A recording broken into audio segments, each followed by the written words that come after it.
VP Sara dito sa Senado. Your take, syempre, kayo po ay mga kaalyado. Yan po ba'y kukontrahin nyo sa plenaryo? May ganun ho bang usapan?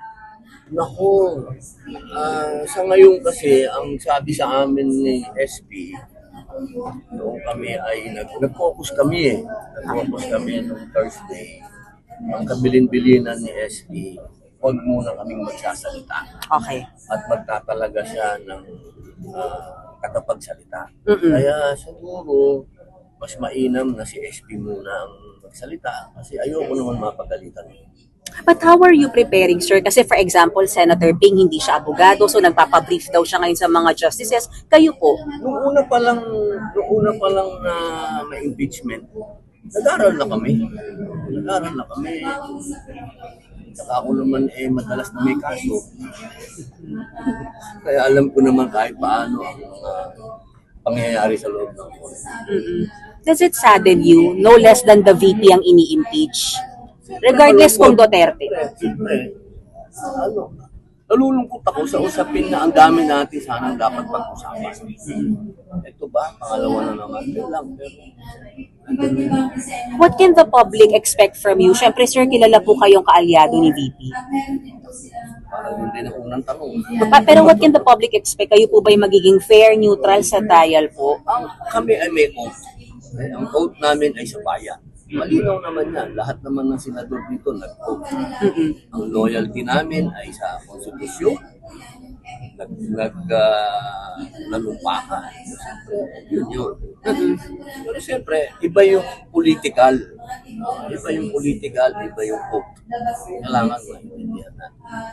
We can expect you to be fair and neutral, So, sir. siyempre naman, ako naman matagal na akong nangulungan na nga ako . Ibig sabihin, matagal na akong naniwala sa batas. Marami nga politiko dyan, di naniniwala sa batas . Ako naniwala sa batas. Nangulungan na ako . Ibig sabihin, parehas ako. Sinasabi po ni SP about forthwith, yung kabando po na Ako, tanggap huwag yung muna tayo articles. magtanong tungkol doon, ma'am. Kasi nag-focus kami. Ang sabi ni SP, maglalagay siya ng tagapagsalita. Kung gusto niya ng mabilisan, kanya na yun. Kung gusto niya talaga ng... Kasi nag-desisyon na yung Supreme Court yan, di ba?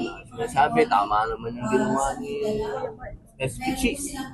So, siguro, desisyon kasi ni SP Cheese yun. Ngayon, kung ano man ang desisyon ni SP Soto, tama din siguro yun. Sir, po kayo mag-o-oppose kung sakali? Wala akong, hindi yun ng napakaliit na bagay nun para i-oppose.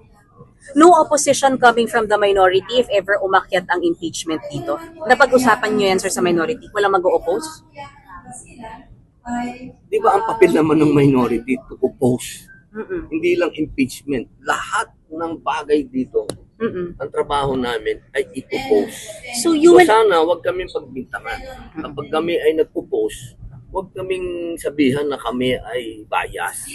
Trabaho po ng minority yon. Yan po ang parliamentary procedure na dapat naming sundin. Yan po ang sinasabi ng demokrasya. So you will oppose the convening of the impeachment court? Natural lang yun. Natural niya yun. Yun ang parliamentaryong kauga. Kayo naman, tagal yun na dito. Basta So, minority yan ang papel. You're just doing your job. You're just doing your job. Yes. Sir, isa na lang. Sir, sabi niyo dati pag nagka-impeachment, gusto niyo ang SP pro Sara. May ganun pa ba? Is it still what you feel right now? Siyempre, yun yung mga political naman. Hindi naman yun pagiging senador. Political yun. Siyempre, wala tayo Wala kami. So walang... Ang katotohanan ng SP ay si SP Soto. So, anong gagawin namin? Walang usapan ng coup? Walang usapan ni Kuku siya? Hindi man ako sumasali sa coup. Bata-bata ko pa. Bago lang ako dito sa Senado. Okay. Sir, thank you so much. Thank you po. Thank Thank you, sir. Thank you.